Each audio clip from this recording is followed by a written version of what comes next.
Yeah, okay. Let me start sharing my screen. We'll just go through the slides quickly.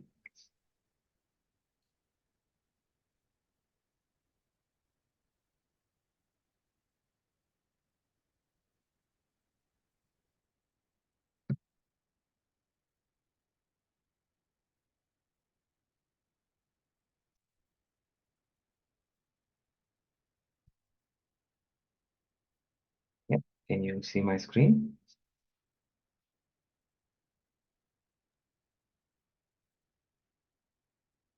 Yeah, are you guys able to see my screen?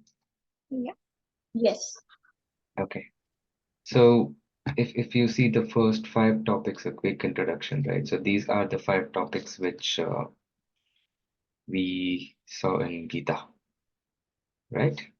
You still able to see my screen? Yeah. Yes.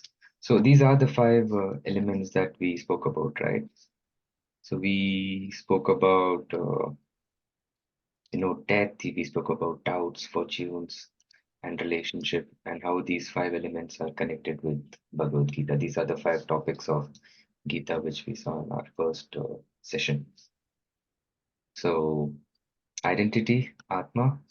So, we are the soul, we are not the body, and we are in this world performing some activities, and then we are all bound by time, and the whole world is controlled by God, who is the Ishvara, and the pathway to connect to God is yoga. And what Krishna says is bhakti yoga. So when we have a understanding of our identity, we will not, whether we are a body, mind, or soul, we will not have any doubts about our identity or what we are doing about this material body and what is this world. So Krishna says the world is a place for us to learn and evolve. So when we understand this, we understand what is how good fortune comes and how we come to this world. How did we take birth in this world? Why do we have a human body? So we saw the concept of reincarnation. So we do some activity in this particular world. Each and every activity we gain karma, and depending on what activity we do, whether we gain good karma or bad karma, and depending on whatever is our desire at the time of death, we get our next body. Okay, and we are all bound by time. That's why we will take a particular body for a specific amount of time. And then Ishvara, who is God, Krishna has created this particular world for us to learn and evolve. And we saw that God is a person as well. And the purpose of human life is to understand who is God, what is the destination, what is the means to attain Him, and what are the obstacles that we have while performing the duties to attain Him, and what do we do after attaining Him. And the process, the means to attain Him is Bhakti Yoga. So this is basically the essence of what we have seen so far. So in the first session, what we have seen is so in the first session, what we have seen is we saw the five key elements, a quick overview of Bhagavad Gita, and in the second session, we also saw that what who we are. We are not the body, we are the soul. And the first session also we had certain level of insights on who we are and why are we the soul, what is consciousness.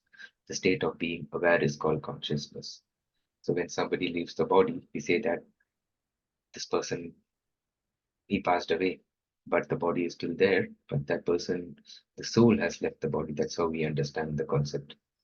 And after that, we saw what is reincarnation, and then we saw what is mind, we saw what is intelligence, we saw what is consciousness. A quick recap on that important topic. So, our consciousness is made of different compartments.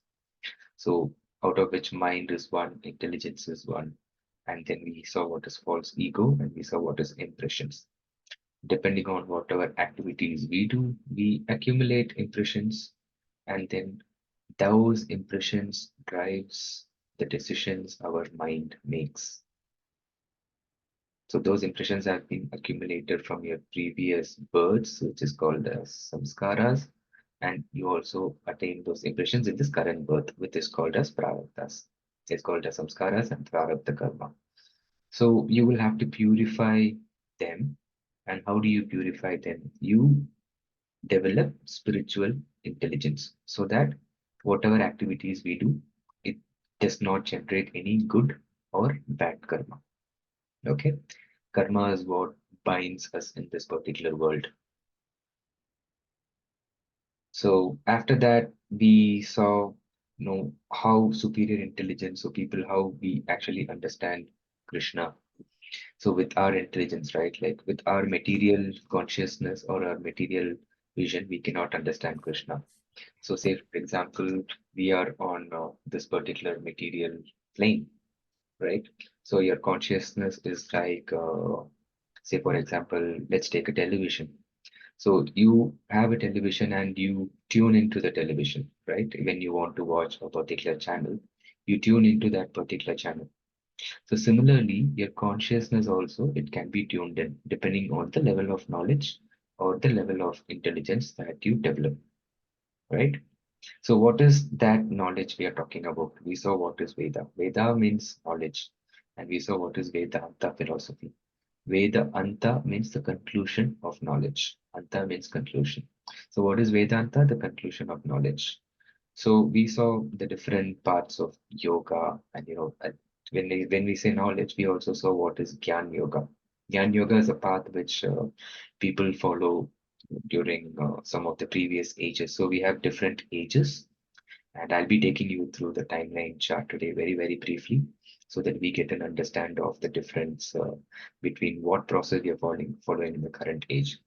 Say, for example, when Mahabharata happened, we also saw that Dashrata was 60,000 years old. So at that point in time, it's called as Satya Yuga. And after Satya Yuga, that is existing for like, say, few thousands of years. And then we have Treta Yuga, and then we have Dwapara Yuga when Mahabharata happened, and then we have Kali Yuga. So each of the four yugas will actually have a specific set of process to attain God. So meditation is the process where human lifespan is huge, and across each of the four yugas, the human lifespan varies. That's how we understand. So we do not have enough time in this particular yuga, Kali Yuga, where the human lifespan is so short, it's decreasing. So what the Shastras say is when we progress in this Kali Yuga, after a few thousands of years, the human lifespan will keep decreasing. Previously, it was like 100, and now very few people, like few hundreds of people live for 100 years. The lifespan is almost on an average on 85 to 90. And slowly, if you see the majority of the lifespan is around like 70 to 80, and it will keep decreasing in Kali Yuga. So that's the understanding. So in this particular age, what is the process to quickly attain self-realization, to understand who you are, the Atma, and then what is the process that we are able to follow along with our current responsibilities. So that is Bhakti Yoga. So we have to purify our consciousness, for which we have to develop spiritual intelligence. And with the spiritual intelligence, we will have to establish our real ego. The real identity is with identify ourselves as servant of Krishna, servant of God. Okay. So right now we identify ourselves with any sort of material positioning or any sort of material relationships. That is false ego. The real ego means how you identify your real position of your Atma, the servant of Krishna. And then we need to steer our mind in the right direction with the right conception of ego, with the right spiritual intelligence, and with the mind, we make decisions. Your mind can only accept or reject. And when the decision is made, you use your senses to perform an activity.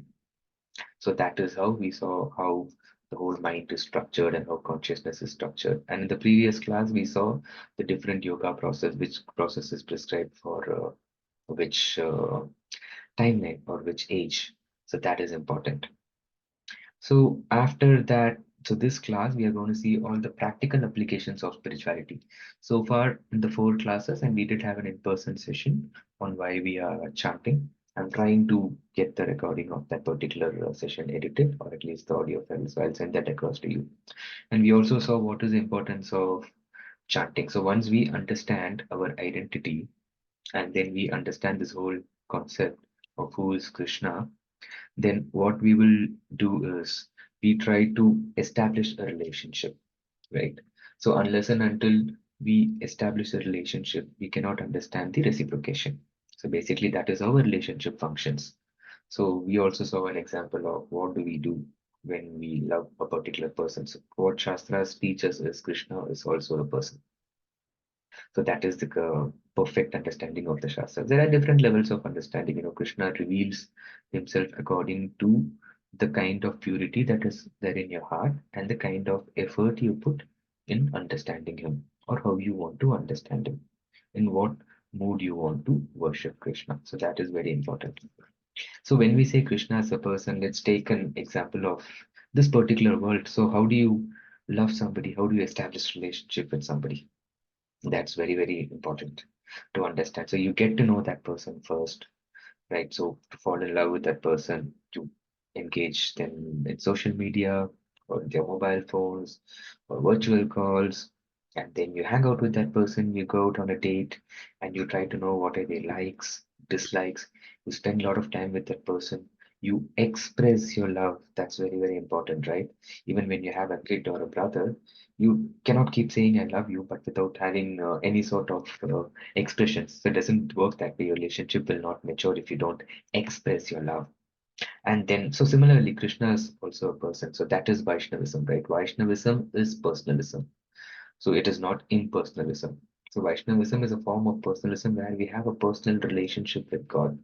And we know who is God. And Krishna says that in Gita that he is God. And that's why we believe this as Krishna consciousness, not God consciousness. And Prabhupada was asked this in one of the interviews. So Prabhupada says, like the question was, why is it not named God consciousness and why it is called Krishna consciousness? So Prabhupada says, we know who is Krishna, we know who is God, we know who he is, where he is, what is the pathway to attain God, and what do we do after attaining him. So we know everything. So that is why we call it as Krishna consciousness and not God consciousness. So we have like a clear understanding from Gita if we understand the purports. The purports are literally like 722 verses or something. And then each and every verse has a commentary that is called as purport, which is the Acharya's understanding. So they are like perfected bhakti yogis. So each and every commentary from the Acharya is considered to be his personal letters to all the people who wants to cultivate Krishna consciousness. So these are like Srila Prabhupada's personal letters to each and every one of us, so that we understand and interpret the scriptures with the most superior understanding, so that we don't get confused. All we want when you attend a class, you come to a class, and after attending the class, if it leaves you with curiosity about more new questions, which is good, but if it confuses your current understanding and it leads to more questions or confusions, that is not how a class should be. A class should give clarity and it should not create new confusions from the existing concepts. So that is why before every class, I spend like 15, 20 minutes to brush up the existing concepts. So the understanding of karma, the understanding of reincarnation, the understanding of what is mind, what is consciousness, what is intelligence is all like very, very fundamental.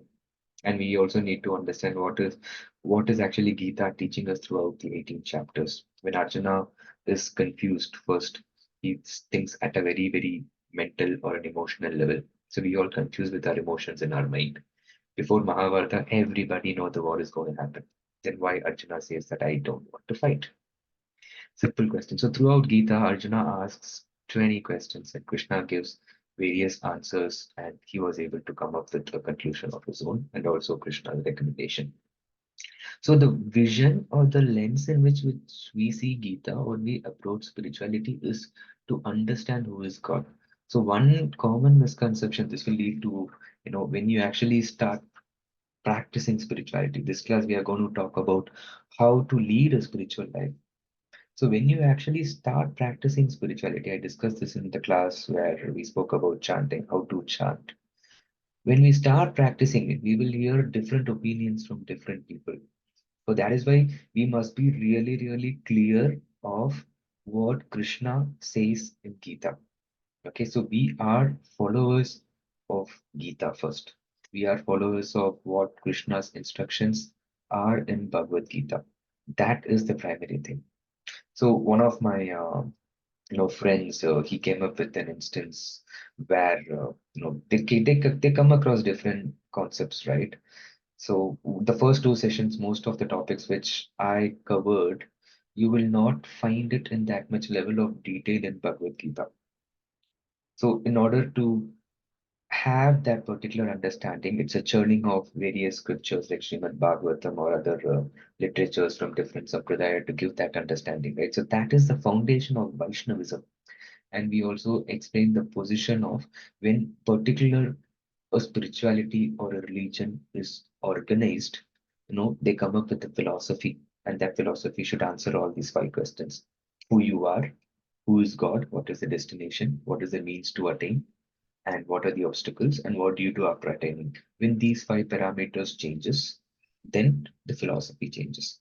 And if the point two changes, they call it as religion. And if they follow only point two, and if they don't have any of the understanding of these five topics, then which means that we really need to go back and see whether we are following it as a tradition or a mental speculation, or whether it's tied up to any bona fide Vaishnavism philosophy.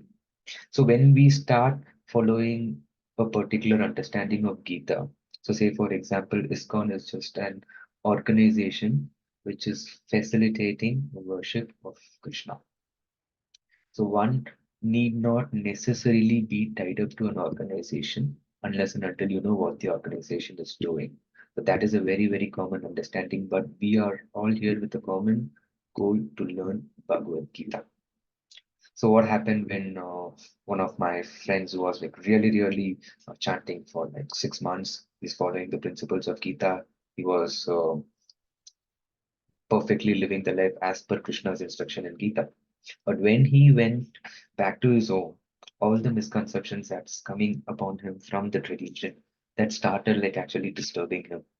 What people are like, why do you take up spirituality at a young age? We all have a misconception coming from the Eastern background, the Eastern way of thinking. Say, from few of you are here from India and Nepal. Brendan is from Mexico, so it's completely new to Brendan, which is good. When you already have a clean start or a fresh start, it is always good.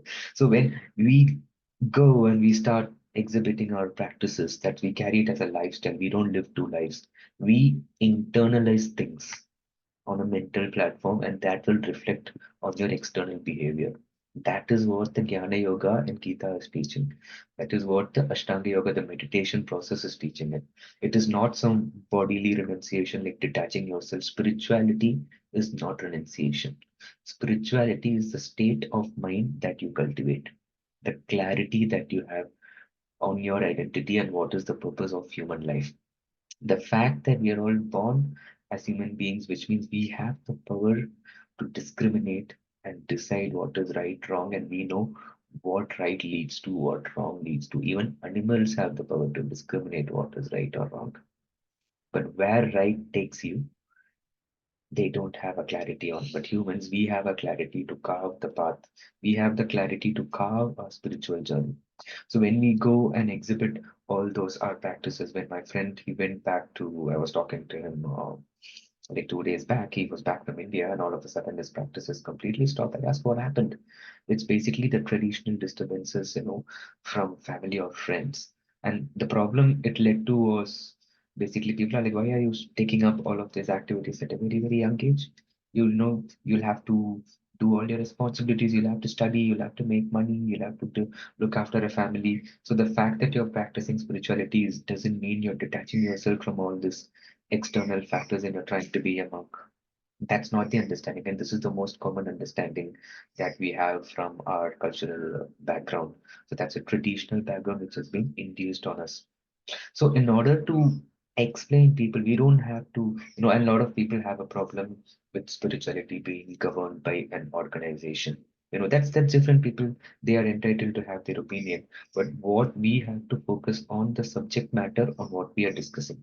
We'll have to completely eliminate what other influences or other topic comes in. People can, of course, no organization is perfect. I'm not here to defend on the organization, but if you take the word organization, anything that is man-made will have defects. We saw the four primary defects which humans have, right? Imperfect senses, inattentiveness, prone to cheating. They can do make mistakes, right? So, and that is why anything that is man-made, it can never be perfect. An organization is also man-made. Do you think any of the corporate organization is perfect? Absolutely not. So there is no point, talking about perfection of the organization when you want to practice spirituality. So what you have to see is that what is that you are able to leverage from what the organization is facilitating. That is how you see your job. End of day, it's a business transaction between you and your employer. You see what benefits he's providing, you get things in return. So the first point is being a member or following an organization means an entire different thing, which means you're committed to that organization. You need to understand in detail what the organization does. So we are not at all discussing that. We are discussing what is the subject matter, what is Krishna trying to tell to us in Gita. We'll have to be very, very clear. So when we take up these practices and then tomorrow we get different views and different opinions, opposing our intelligence, you need to train your intelligence to deal with opposing thoughts. That is called as dialectical learning. You need to be able to process two different views and then still you should be able to verify which and validate which view is correct or which view is just a sentimental belief. That is very, very, very important. So the fact of me putting all that knowledge of what is Vaishnavism, what is Sampradaya, so these you'll find like few lines where Prabhupada writes, but unless and until we understand the whole holistic picture, we will not be able to defend our positioning. So whatever positioning you take, it takes just 1 minute to make a bad decision, but to cultivate that faith and start practicing something with a strong belief, it takes a lot of time. And the current news, media, the environment, and everything is created in such a way that whatever we actually start practicing, it starts getting disturbed. The kind of influencing factors. Say, for example, you take a news, right? What is happening all over the world? This is very, very common. Let's reflect on that. Let's contemplate on what's happening around us. Let's increase our self-awareness. So, what is the news saying? Is this the first time you think the news is happening? Is this the first time we see politicians fighting? Is this the first time do we see countries fighting? Or is this the first time is there a pandemic happening? Or is the first time a recession is happening? Or is it the first time we have like global warming or alarming situations around the world? History is repeating. Civilizations have been destroyed in the past just because it was not, God was not in the center of civilization. It is the same news that is happening to different people. What is very difficult to understand here? So we are not saying reject this entire world, but this is how the world is functioning. And when we take on this human body, we have certain duties we have to do to take care of this body, right? But we are talking spirituality means we know clear of our identity that our body keeps changing. Okay, now what am I doing in this world?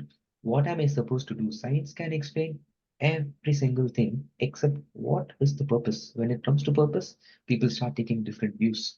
And that is why we have scriptures which navigates us to a common purpose. Because in any purpose you follow, the happiness what you get out of it, it lasts only for a certain amount of time. This world is designed in such a way that it gives you so much pain and little bit of pleasure, right? Pain and pleasure. And we start chasing that particular pleasure from different sources. So that is how, we have been conditioned. That's called as the conditioned state of the soul. We have been covered by this body and we are acting at a very gross level with our senses to fulfill the needs of our body. And we are not even nourishing the soul. So this is what we have seen. Now, tomorrow when we start practicing something, we know the fundamentals of Bhagavad Gita, right? If somebody comes and says that, okay, why are you chanting? Why are you doing this practice? Because in this particular age, chanting or remembering Krishna says in Gita, The one who's engaging his mind on him is the one who will attain peace. So automatically, all the current modern psychology has given solutions to calm your mind, but we are talking about purification. So we saw how sound per sound vibration, we said that at a particular frequency can tune or purify your consciousness. Because those are like divine words. They don't exist from humans, they come from God directly. So we saw what is the bona fide way of listening to Shastra. Say, for example, we also saw one more example to understand this. What is the origin of Ganges? We take Ganges water from Haridwar or Rishikesh and we consider that as the source of Ganges. That's when it's officially called as Ganges. But where does it originate from? It originates from a glacier, and above the glacier, there's a place called Gomukh. That's where Ganges originates from. Can everybody go there and take the water and see that is only the purest form of water? So it flows down through different rocks and mountains, different obstacles. So similarly, we had different bona fide gurus, bhakti yogis, who have perfected the state of bhakti yoga. So we will be seeing the process of bhakti yoga in this session and how to achieve perfection. So we follow the process which is given to us by the perfected bhakti yogis, which are the acharyas on the four different sampradayas. So this knowledge was given by Krishna to four different gods, demigods, and then from there it is flowing down to acharyas. So we follow a disciplic succession. We have a chain of succession for this receiving this particular knowledge. So how this entire world will have this question, right? Like what are we doing in this particular world? So I'll show you, for example, after this session, I'll send you the structure of the universe. So depending on whatever karma you accumulate, about Earth, there are seven heavenly planets and seven hell below Earth, there are like okay. So depending on what karma you accumulate, you take birth. If you accumulate good karma, you take birth in the heavenly planets. If you accumulate bad karma, you take birth in the hellish planets. So now, how are these planets coming? How are these planets originating? It's a beautiful question, right? So there are like multiple universes. We are just talking about like one universe here, right? And every universe has Brahma, Vishnu, and Shiva. Brahma is the creator, Vishnu is the maintainer, and Shiva is the destroyer. We all know this concept. Now, how are these universes being created? That would be the primary question, right? So Srimad Bhagavatam answers all of these questions, the whole entire Vedic cosmology. So I'll give you a very quick overview. This might give you a rough picture, but this is not the actual entire cosmology. In depth, there are like lot many more elements. Okay. Krishna, we saw who's Krishna and who's Vishnu.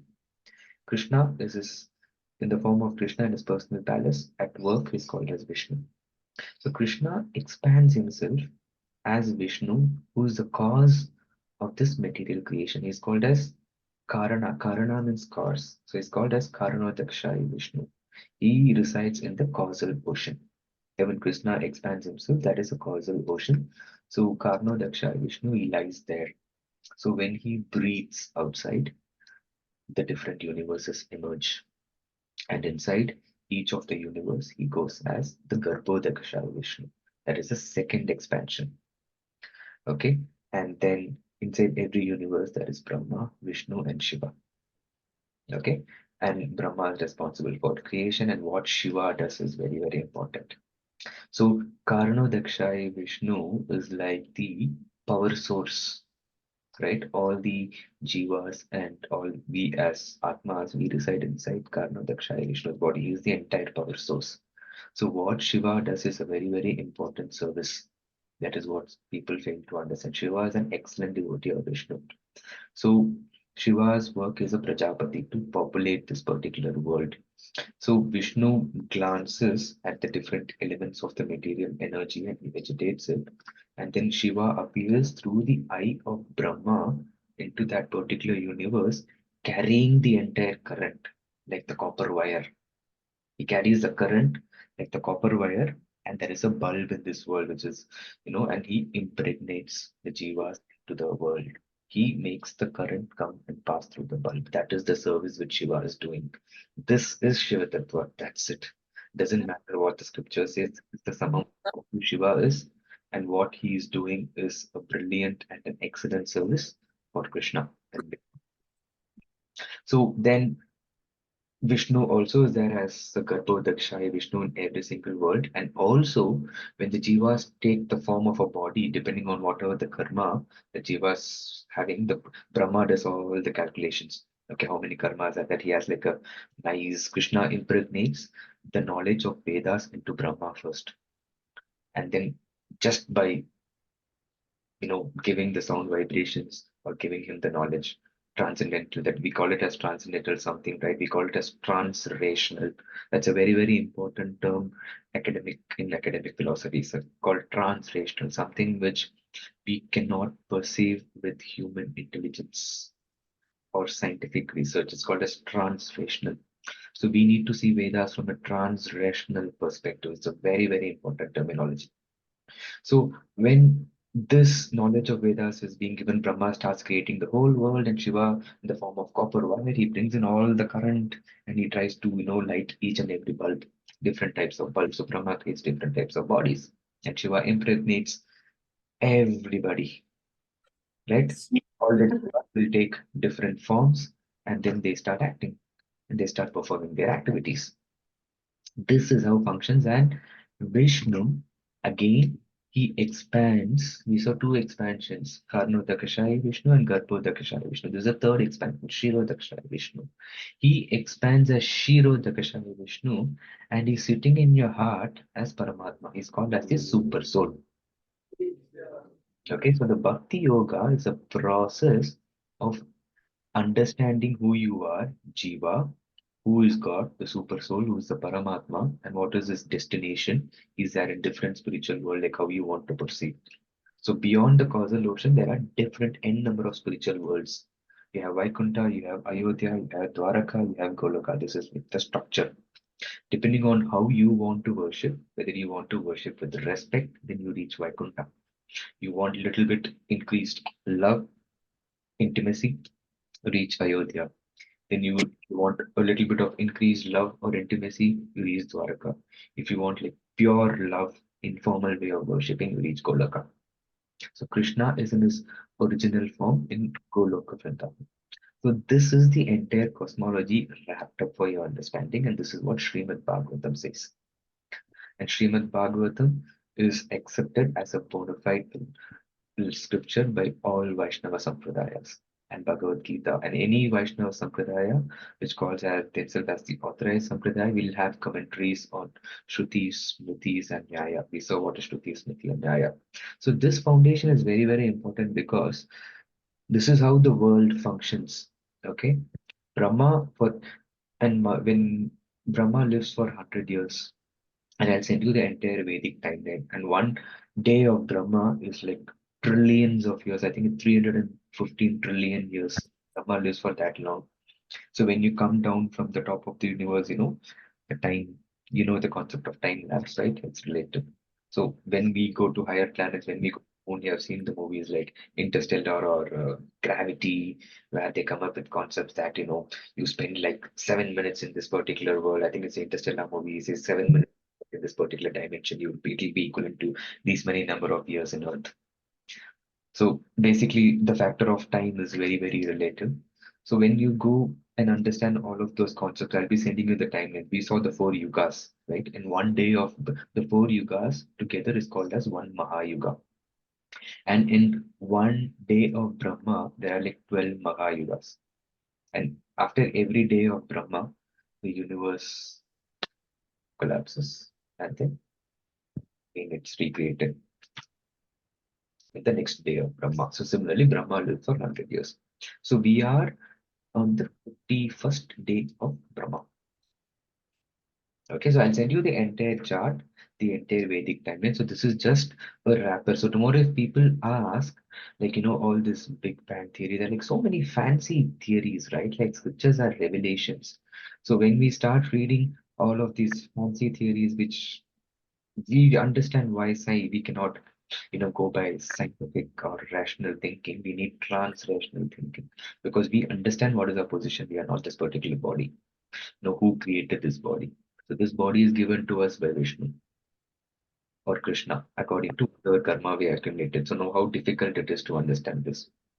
So whatever we are doing with this body this body is basically given to us by somebody else, right? And we are doing some activities to making money to maintain this body. So firstly, if we perform any activity, what is there to glorify here?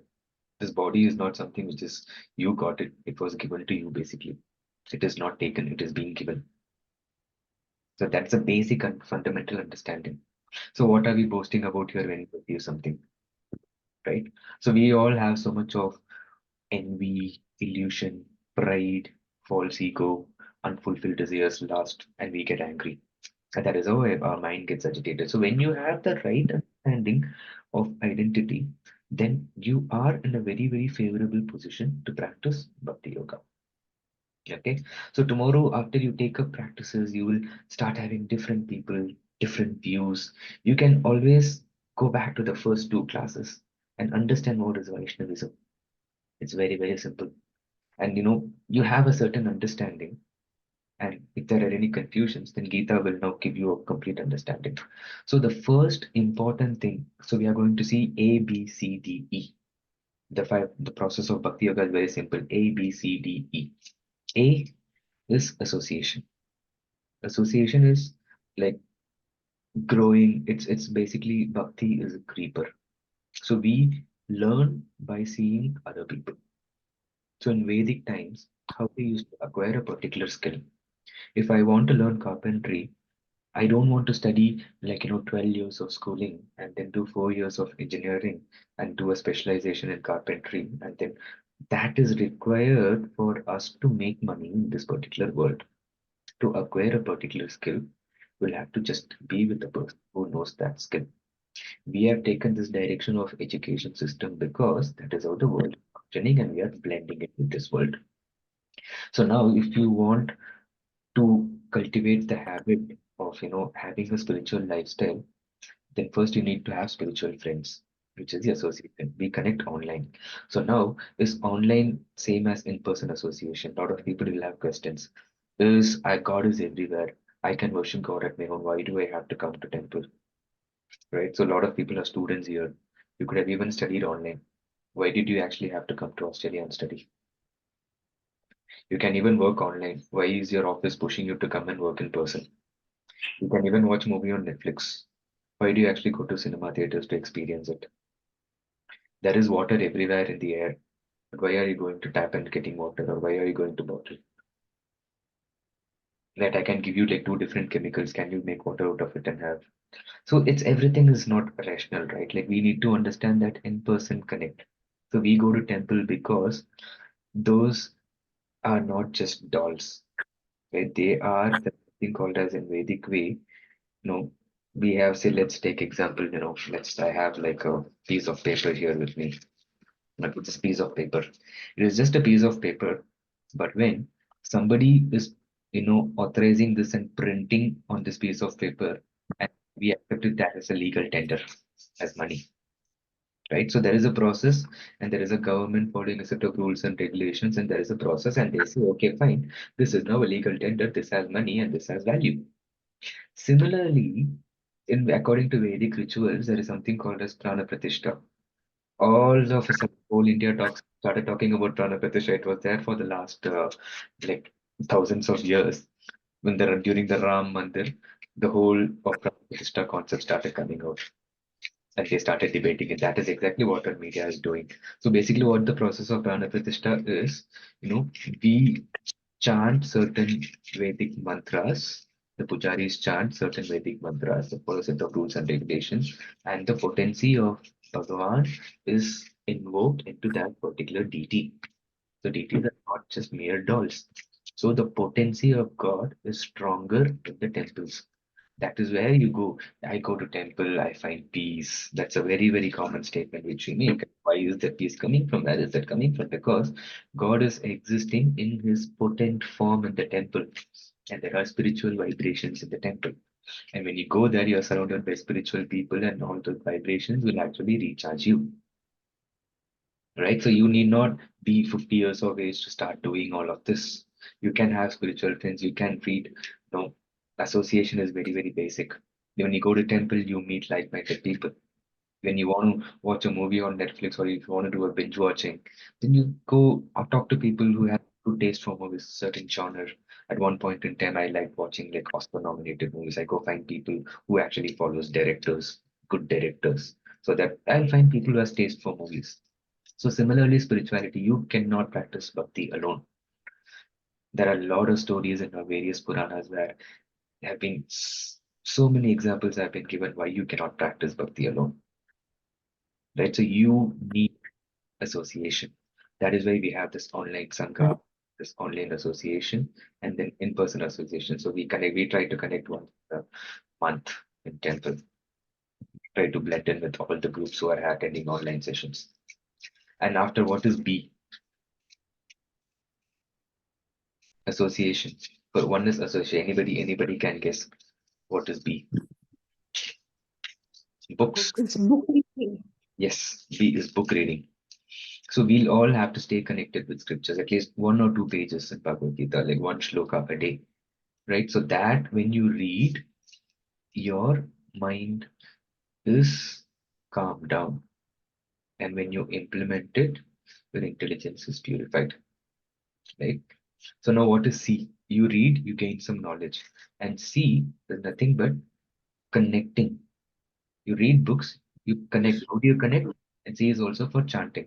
So chanting the holy name. In this particular age, Kali Yuga, the easiest way to connect with God is by chanting mantras.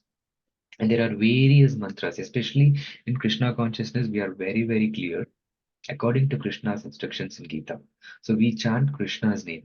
There are various mantras for different purposes. But we know the philosophy what Krishna says in Gita. We just follow Krishna directly. It's as simple as that.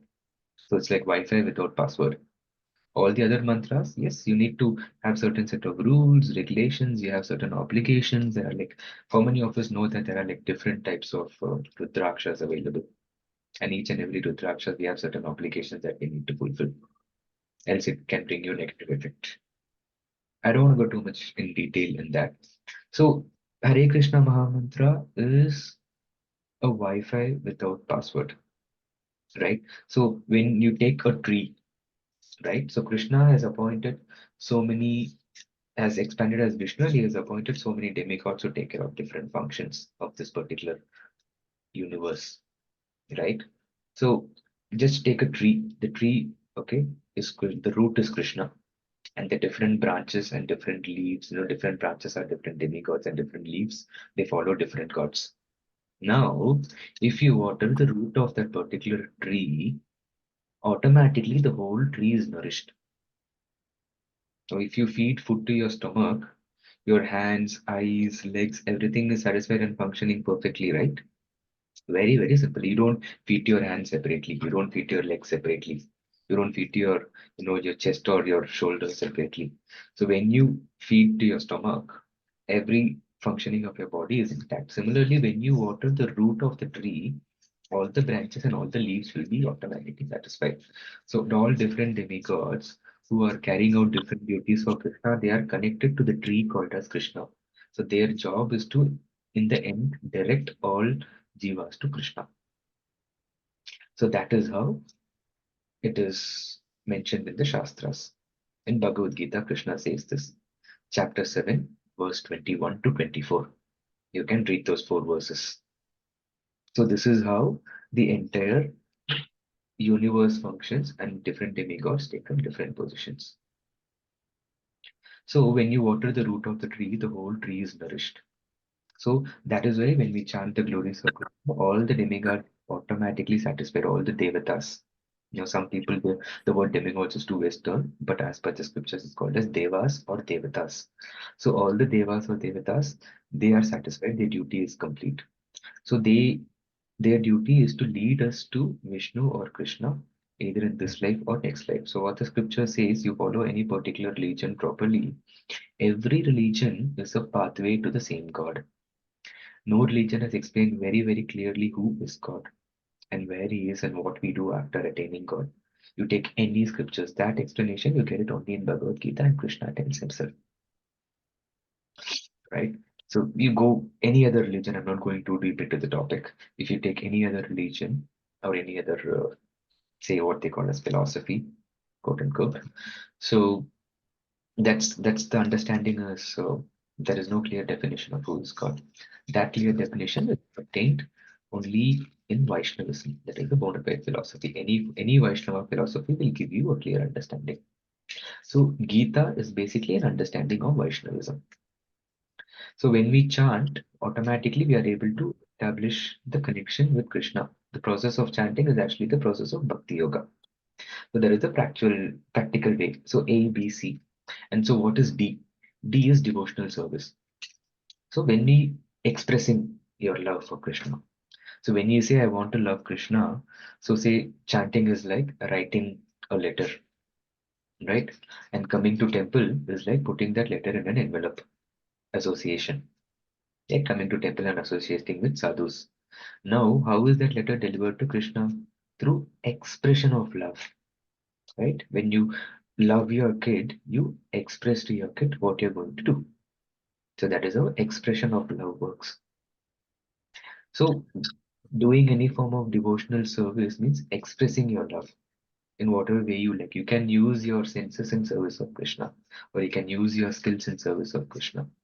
You can come to temple, or you can do any sort of menial services, whatever you would like to do, like helping the temple vegetables, like designing posters, there is media, and there is like flower making.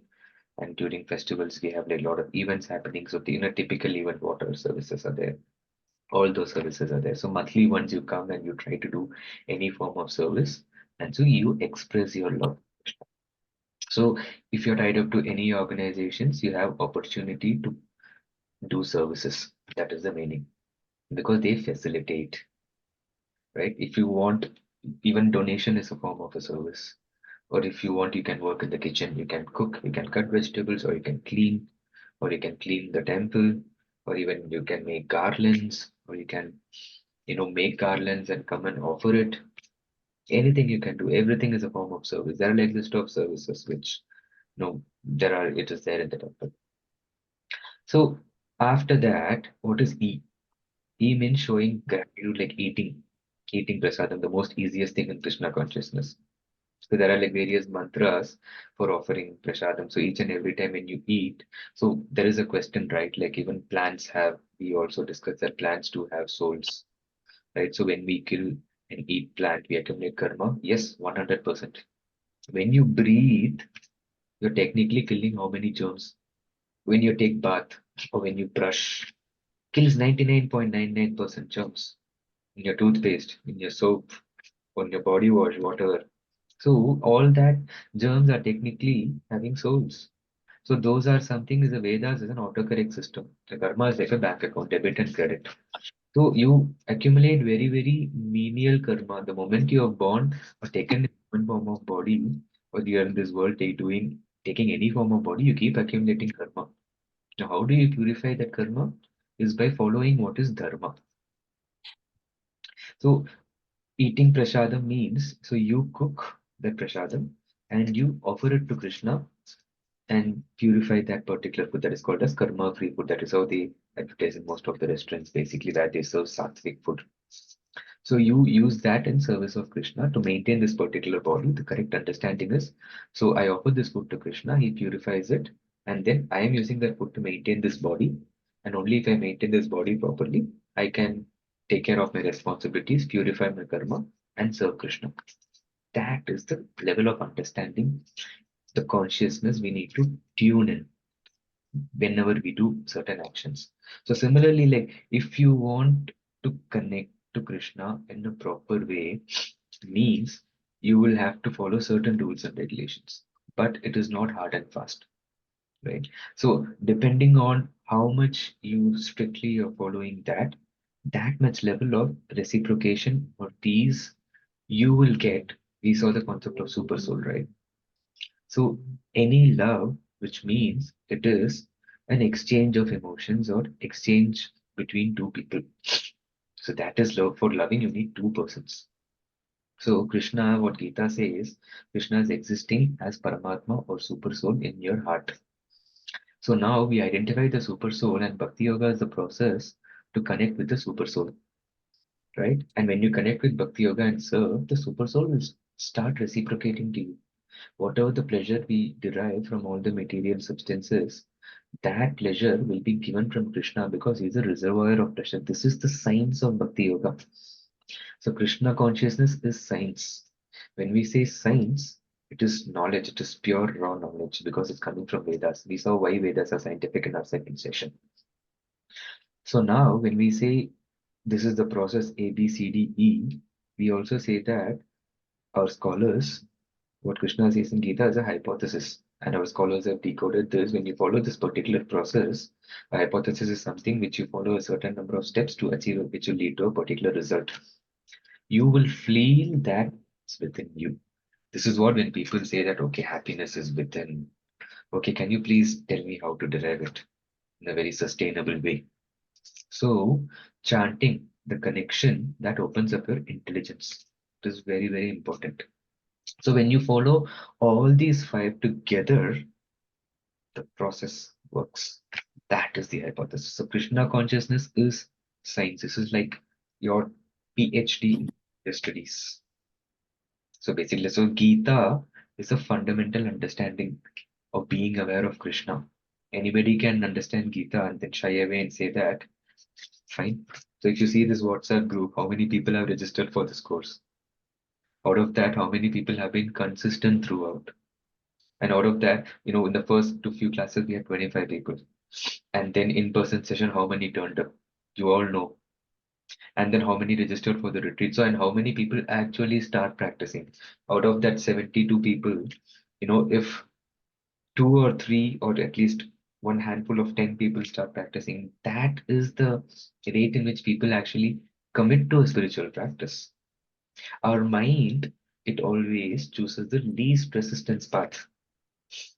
Anything that is easy it tends to do, and it starts rejecting what is you know beneficial in a longer run. It seeking temporary pleasures or immediate solutions. But what we do on a long run, that is important. Right? When we understand this concept, now let's put it into practice and the process works. So that is a spiritual commitment which we take if we really want to cultivate that love, which is sustainable. So in this process, people take up according to their capacity. So say, for example, I'll give you how my lifestyle is, right? So say there is a very, very, common story. At one point in time, like what there was a kid and he was actually following a particular person. He was listening, he was understanding whatever that person says, and the mom goes to that particular person and she says, my son is eating too much sweets, can you tell him to reduce, I'm afraid that he'll get diabetes. That person says, come after 2 weeks. So she came after 2 weeks, and then at that point in time, that person, okay, he called that in front of his mom, start eating less sweets. And the person agreed. The kid agreed. And why? Then she asked, why you could have done this 2 weeks back when I came to you? And you know what that person said? In order to tell something, first I need to follow that. I need to live by example. So in that 2 weeks, why he said 2 weeks is because he was eating more sweets. So if he says that kid is not going to listen. So in that 2 weeks, he changed his lifestyle because he was also aware. And then, in order to tell something, he has to practice that thing. So when Prabhupada is given so much of commentaries because he was a perfected bhakti yogi, right? So in this process has been given by many people, and it is coming from Kali Santarana Upanishad, the process of chanting. So when my lifestyle is, so I get up in the morning, say around like 6:30, sometimes 7:30. I chant a specific number of rounds on the mantra. That's the first thing I do because that activates the energy in your body. It's any form of mantra meditation, right? You engage most of your senses depending on whatever mantras you follow, but especially when you chant, you engage all your senses. So when you engage all your senses towards the supreme, automatically the mercy, the connection will flow from top. Any other form of yoga, you'll have to perform so much of process. It is a bottom-up approach, right? Lifting your Shakti or your prana from your Muladhara chakra from under your stomach, or your backbone and then taking it to your heart and then focusing on here. It is a bottom up process wherein your effort is so huge. And when you chant, which means you say that Krishna, please engage me in your service. Like whatever this body is given by you, whatever I'm doing with this body, may it be for your pleasure. I want to serve you. Which means the mercy will flow from Krishna. It is a top down approach. So now in an organization, you tell when you want to implement a new process, or say you having like a scaled agile or a project management process, whether bottom up works or top down works. So the top down process is so easy. When Krishna is giving you that mercy, and the beauty is the energy flows in through your chakras and it automatically goes through until your feet. And then the upward also is possible when you practice this process. So that is why, after the so much of Kundalini yoga or Ashtanga yoga practices, it is a bona fide practices from Yoga Sutra. Patanjali is a bona fide person, but it is not a prescribed way for this particular life in Kali Yuga, where the lifespan is short. So with that, those have been deciphered where people have been practicing that at different ages, where the human lifespan in Satya Yuga was 80,000 years, Dwapar Yuga was 50,000 years, Treta Yuga was 50,000 years, Dwapar Yuga was like even like few hundreds of years, few thousands of years. And then we talk about Kali Yuga, where we talk about like few decades. So which is the easiest process? All we have to do is understand who is the super soul and develop love and surrender with faith. That's it.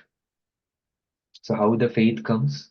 By seeing people who are practicing, by reading books, and then slowly with small faith, you start chanting, and then you will see results.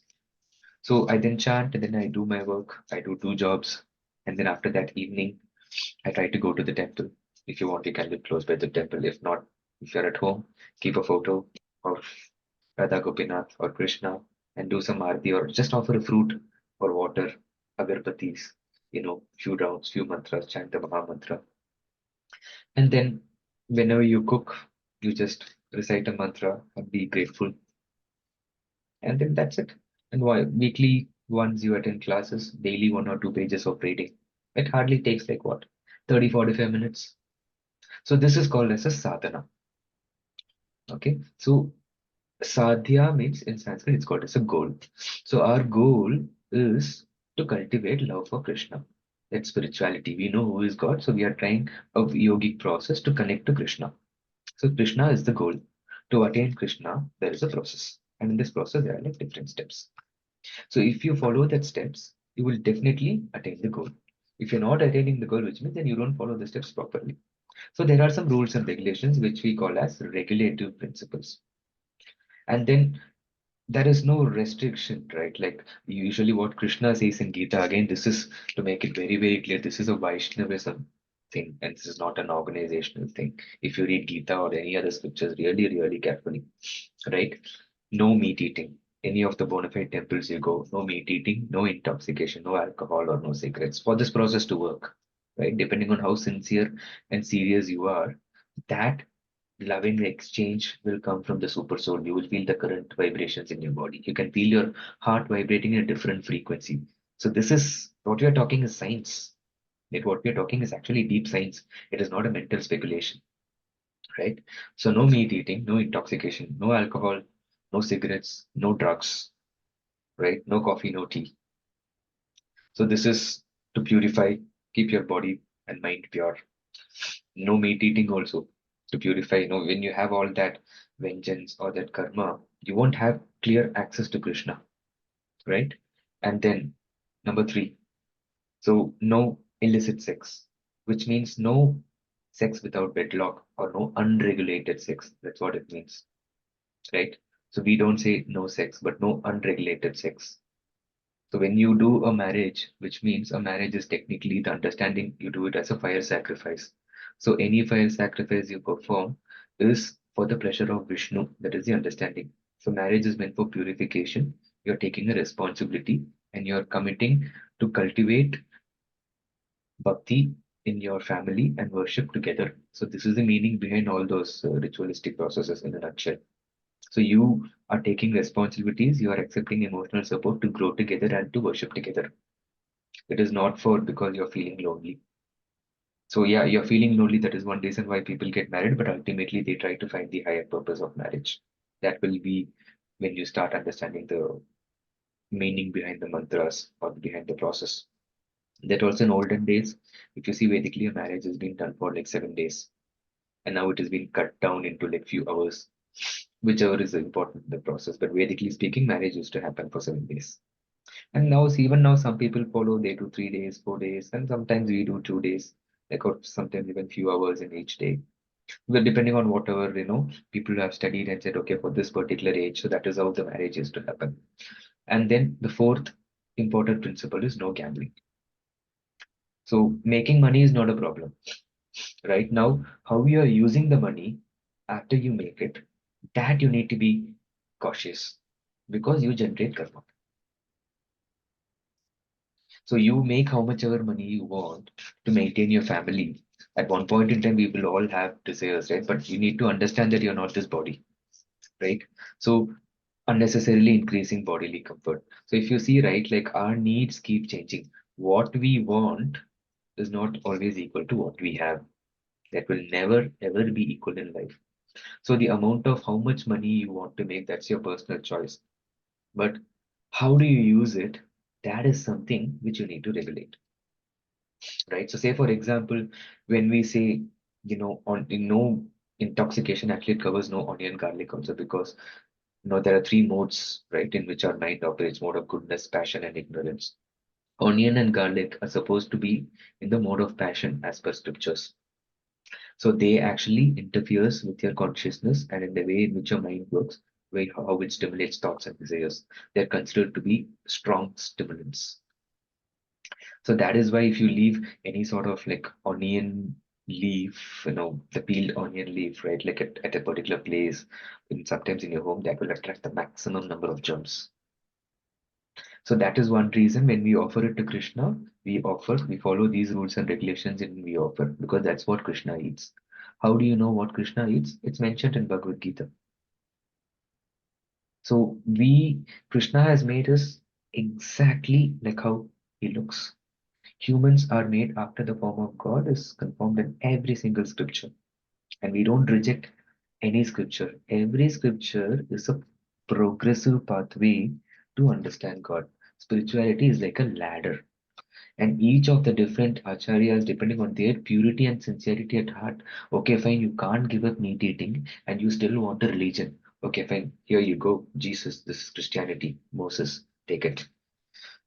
That is how merciful Krishna is because he reciprocates it to each and everybody individually. And he says this in Gita. There is a particular verse in Gita. But this is how Krishna reciprocates with his devotees. So this answers why there are so many religions. And if they follow that particular religion perfectly, then in the next birth, they will take a better form of life where they can climb the ladder and take few steps closer to Krishna or Vishnu. They might take birth in a Hindu family, and then slowly they might take birth in a Vaishnava family where they worship Krishna. So that's how Krishna will make your life easier. So when you start chanting, when you follow the spiritual practice, when you really sincerely want to attain Krishna, amidst of all the difficulties that you have in your life, then if you take one step closer, in Gita he says he takes 1,000 steps closer to you. So there is a very famous quote also for that. So which means he will make things easy for you so that you can spend more time with Krishna. The process works. So how do I get so much time to do all of this when I'm doing two jobs? I'm doing two full-time jobs, right? So that's not because I'm amazing. That's because I have a strong desire to teach people. I have a strong desire to practice because I can reflect on myself and see, right, like 3 years back how my life was. So I can measure the success. I can measure the growth. That's what we call as hypothesis. So only when I can tell you how sweet the gulab jamun is or how sweet the ice cream is, right? I can tell it is sweet, but how sweet it is for you to taste it and experience. So we can only tell this is the recipe for cultivating love of God. You will feel the bliss from within. So when you actually follow it, only then you will experience it.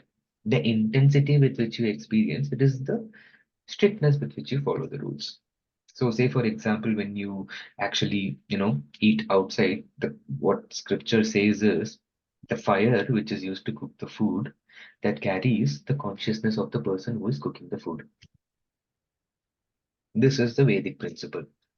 Now, when you eat that particular food, that has an effect in your consciousness depending on who is actually cooking that food. So okay, yes, we all now let's not be a fanatic. Okay, so now we all want to eat food. Okay, fine. Now how do we regulate it? Okay, let's start by going to vegetarian restaurants, or let's start by going to restaurants where we can actually ask them, can you prepare without any meat contact, right? And then step by step, baby steps, and then when the food comes to our plate, okay, let's this actually even the preliminary step. Let's first, show gratitude. At least meditate. You don't have to recite the mantra, but reciting has more benefits, like how in-person connect has more benefits we spoke, right? But meditating on the meaning of the mantra also has more benefits. So now we offer that to Krishna in our mind. It's called as a manas seva. And you meditate on the meaning of the mantra, so that food becomes purified.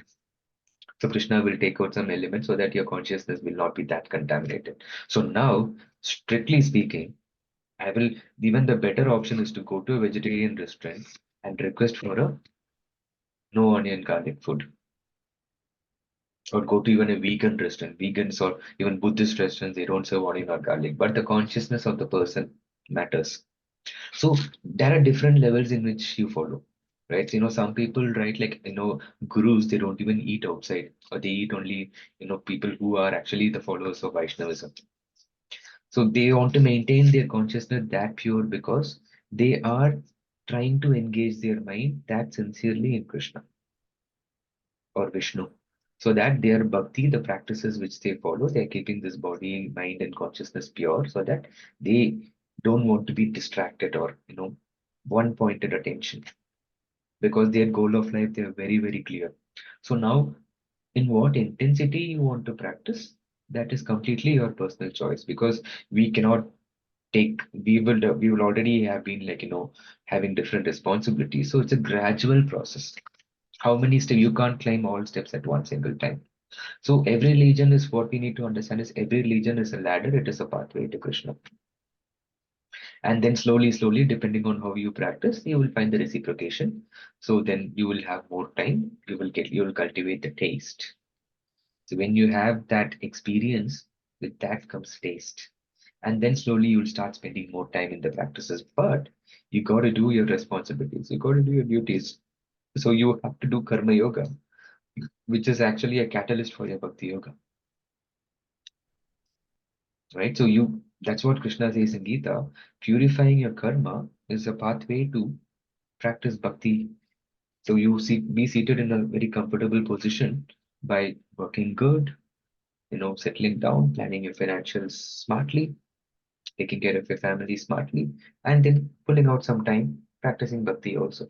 So that is the ideal approach which is recommended when we say bhakti yoga. So right now in the first five classes, now we have seen, some fundamental concepts. Now, depending, I'm going to send a WhatsApp message. So all of you, please vote on that now. I'm sending it now. So you can do multiple polling also. So right now we have completed the Gita fundamentals. So before I go for any questions, I want you to vote on these topics.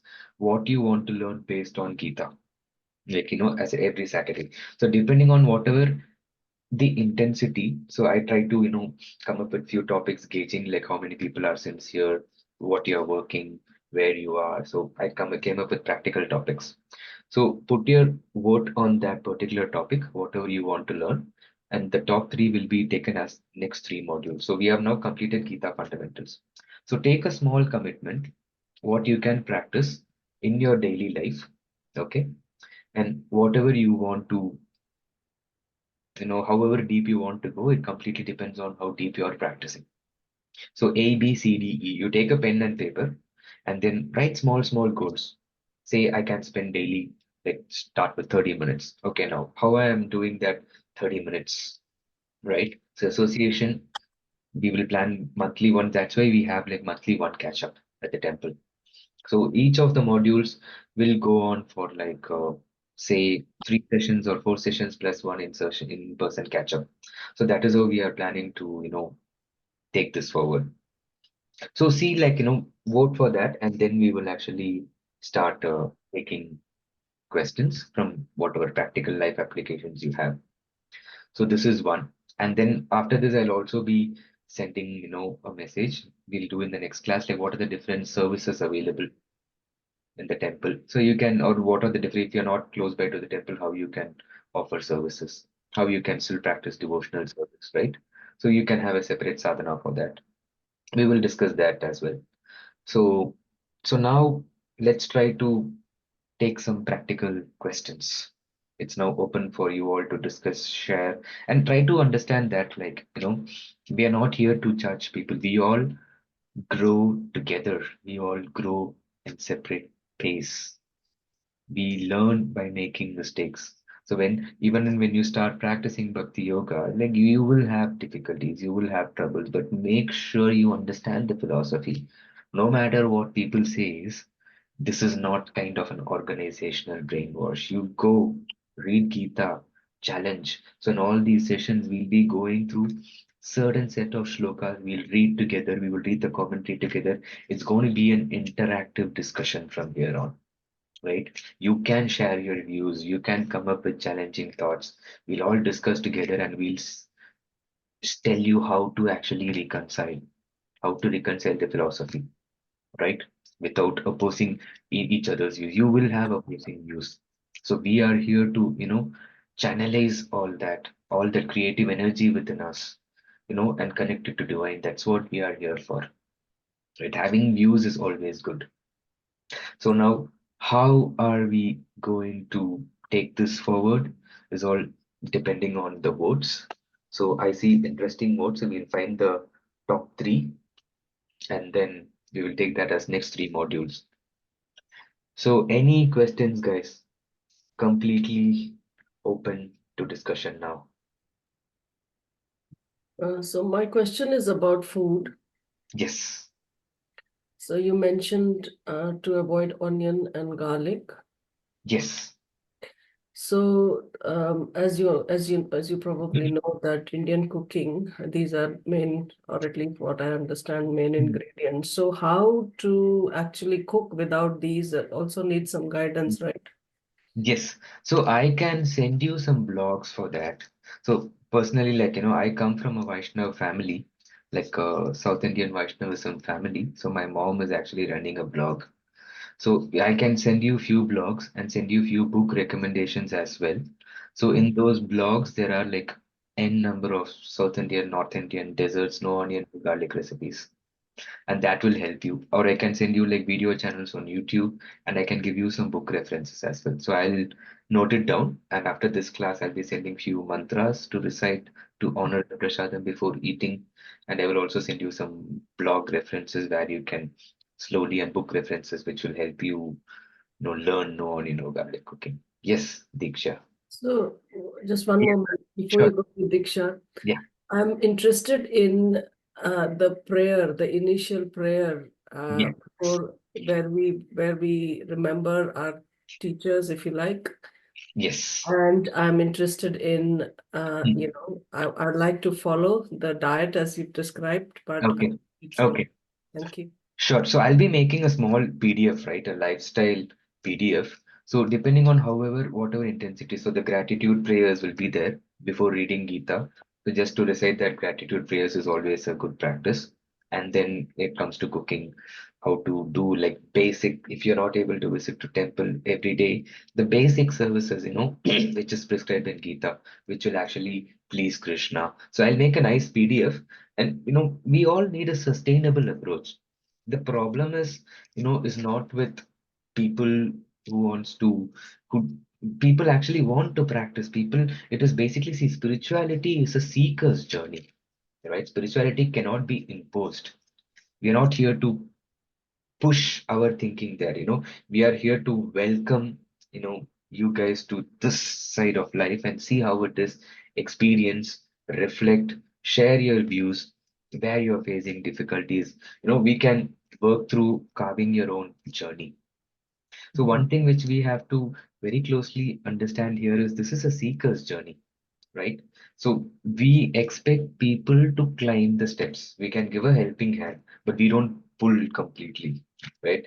The moment we start, pushing our thoughts or pulling you completely here, right? Like it will not last long. We are looking for a sustainable approach. Everybody can carve their own journey. Yeah. Okay, so I'll send you a deck which will be like a key takeaway. So yes, next, Diksha, what's your question?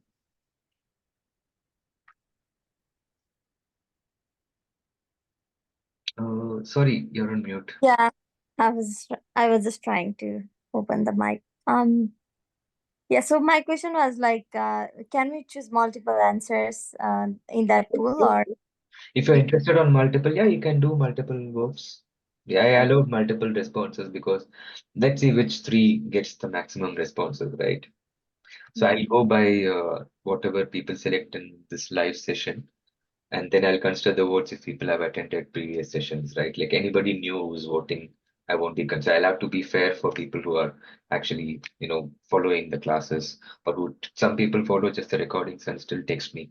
And I'm marking the attendance of people who are attending the previous classes and who are informing me if they're not able to attend the class. So yeah, even if one person is there, this will continue. That is my view.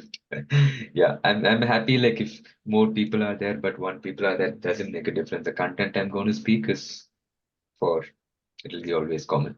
And any doubts, feel free. Yes, Pooja. You have any other question, Diksha? Sorry. Okay, I also want to Yes, add some yes, please.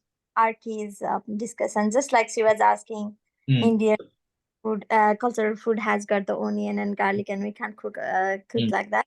So I just want to add something in that mm. particular Sure. subject. Mm, Uh, I'm from a village area in Nepal, mm, and my grandmother never used like garlic and onion in her food, mm, and still it would taste good if you put a right tadka in a specific type of curries she made, and I think it is still taste good. I only know about like putting the garlic and like start mm, putting more garlic and onion after I came here in Australia, mm. and that would be even like I would be scared to put onion and garlic in my food. Like actually I'm vegetarian since like I was 13, but still sometimes Mm, I cook some meat for my cousins, and then I would only use like more onions and tomatoes, garlic, mm, garlic paste, those kind of things, and only while cooking the meat. But I wouldn't use much mm, onion and garlic in the like normal food I cook. So mm. I think you should try it and like try to find the right tadka and like Yes, masala, yes. like spice, and I Mm. think it will taste good even if you do your normal food, but try to avoid the garlic and onion and it would taste better still, I think so. It will definitely taste better, right? Like it's Don't get all me about. wrong. Don't get me wrong. The Yes, sir. best food I've ever eaten is the ISKCON temple food. The Right. question is how to make it. That is the problem. I don't know how to make it. That's my curiosity. So don't get me wrong. I know it tastes extremely good Mm-hmm. Yeah. and it is heavenly. If Mm, there's no more word to describe that, but how to cook it, and why I'm telling you this, I'm just sharing you one mm, experience. This mm. is very interesting because I went to the temple specially to learn how to cook, and I didn't go here. I went to Cessnock. I went all Ah, the way from here to Cessnock to learn okay. how to cook. And you know what happened there? Mm, Is that they did not allow me into their kitchen, into their smaller kitchen. So I was the whole day, I stood there cutting mm, vegetables, but they did not allow me to enter the main kitchen where the food actually was cooked. So mm. I thought, then I actually caught hold of the pujari who was actually inside, and I told him, "You please tell me how you cooked it. At least you can tell me how you cooked it." But that also, I got a very vague answer. So now I am on this mission that I want to know how it was cooked. Yeah, yeah, yeah. I get it. Sure, and sure, also, sure. and also I Yes. just want to add one thing, just like Mm, while cooking dals and other curries, if you try to use the ghee or butter instead of using the oil, then that would taste more good.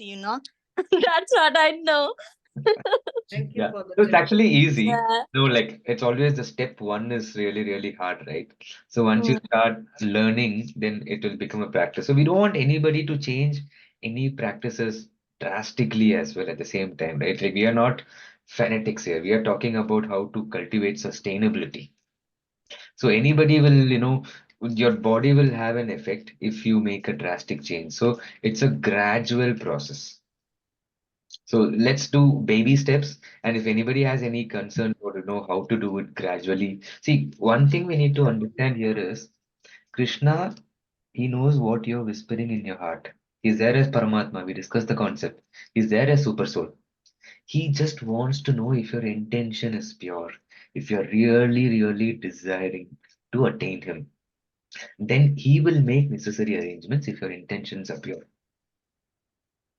So that is the most important fundamental thing which we'll have to, understand. So making drastical changes, we don't want to create new problems within families or new problems for your health, right? So your body would have been tuned to a certain way of lifestyle and diet, and we will take it slowly, how in what pace you're taking it is very, very important. So yeah, I'll send you all the recipes, blogs, how to cook, and then I can even, Archie, I can even patch you up with, few folks in the temple in North Sydney.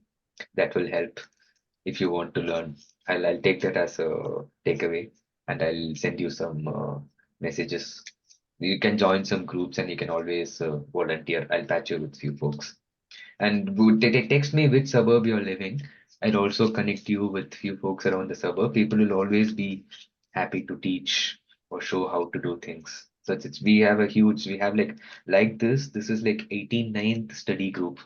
So all online and offline study groups together in Sydney, we have around like 90 to 95 study groups, regular study groups.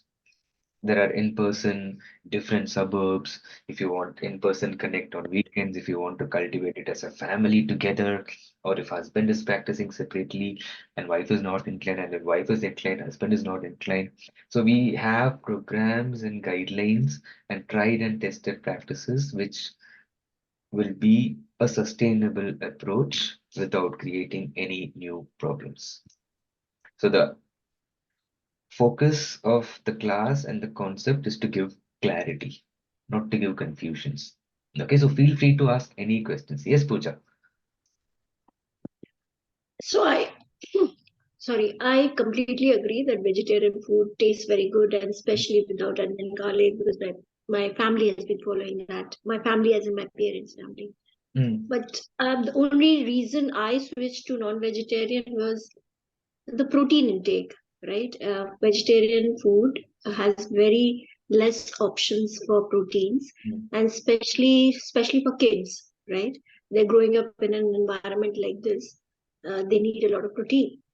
Um, so when you are, and now I have switched back to vegetarian, but then my practical issue is the protein intake. mm, So when you, so I understand you will be sending us a PDF mm, and mm, mm. options. Please, if you could, you know, find out something about that as well. No, sure, sure, sure. See, it's actually a myth that vegetarian food actually is not having any protein. There are protein-rich substances. So I am not a qualified nutritionist to comment on that, but within the community, right? Like this community has like almost 1,500 people who are actually proper followers, right? Like who follow Sattvic lifestyle, I mean. So there are like certified nutritionists, so I can put you in touch with a certified or a qualified nutritionist who can, if you have a specific diet intake and if you want to know what to eat following a Sattvic lifestyle, I can definitely get you some assistance on that. Yeah, thank you so much. Yeah. And one more question on. So we understand we should not eat meat, but is egg classified? Some culture, some places in India, we do not have eggs as well. Yes. So is egg shouldn't be classified meat, right? Well, egg is also classified as meat because There is a law of potentiality in philosophy. So an egg could potentially give life. So now scientists argue, right? Like there are specific type of eggs which will not fertilize, or they keep in certain temperature, you're not giving life. So which means that basically, you know, I don't want to be harsh. So basically it's considered like, a menstrual waste. Why do you want to pollute your body with that? So egg is definitely, that's again a modern spread concept. This veganism, this egg. So back to Vedic style of life. So we are not, the moment you start eating meat or any form of like eggs or something, you are causing a spiritual disruption for that other Atma. So that Atma is supposed to to purify some karma, all that will come to you. So we are here to whether to purify your karma or accumulate other Atma's karma. That is the point. Hmm. Okay. So there are certain things which can be like, not hard and fast, but there are certain things. Say, for example, I love coffees. I come from a traditional South Indian family. The day starts with the coffee. Now, if you closely reflect on that, some people say it's tradition, right? So what when a so-called lie told strongly, it becomes a truth. When people start believing it, it becomes a so-called truth. When lie told strongly, when people start believing it, it becomes a tradition. Now, when that is passed on to the next generation, it becomes a culture. So when I actually reflected back and saw in any of the proper Orthodox temples, they don't serve coffee, tea, onion, garlic. Proper Vaishnava temples. So it was just a bad habit. So it took some time for me to, accept it. The fact is very, very clear. The problem is acceptance. How quick we are cultivating the acceptance is the question.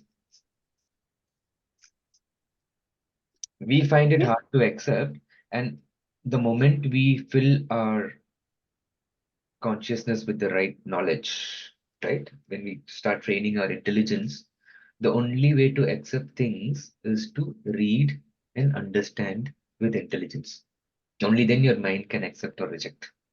So the concepts which we saw in the first three classes are like really, really deep. Some things you don't find directly in Gita. But when you understand that concepts clearly, right? Like I know some people may not be interested, but when you actually start practicing, everything is pakka super clear. The tomorrow if somebody comes and challenges, mostly I'll tell you this also. People who are not able to take a spiritual commitment will actually start challenging the organization. They'll start finding faults with the organization. So very, very simple. Leave the organization out of the equation. What we are actually following is Krishna's instructions in Gita. And if somebody is saying, okay, you are judging my practices, okay, let's see. We are going to read Gita after this. We are going to see things in detail, double click. Okay, fine, you have a problem here. Okay, fine, let's talk Gita. I am not a follower of the organization. I am follower of Krishna's principles in Gita. This practices is what I understood from Krishna's teachings in Gita. Now let's talk just spirituality. Leave the organization out of the equation. So this is very, very elementary thing, right? Like, okay, we give this any again they say this Gita is be published by ISKCON, blah blah blah blah. They'll come with da da da da da da da da, so many things. So we understand what is Vaishnavism. We understand what is Veda, what is Vedanta. The philosophy is clear. Different schools of thoughts we saw. We saw what is Vedanta. We saw what is Vaishnavism. So everything was really, really clear.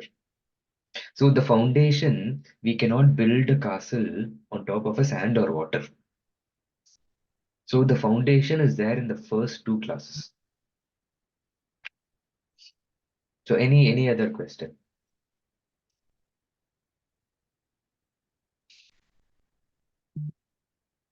What other questions do we have? You can also text me all the questions you got, maybe reflect on that, try to catch up with as many classes as possible. So if we don't have any further questions, we can close the call. Any other questions? Right. So let's wrap up. Srila Prabhupada ki jai. Hare Krishna. Hare Krishna. Hare Krishna. Hare Krishna.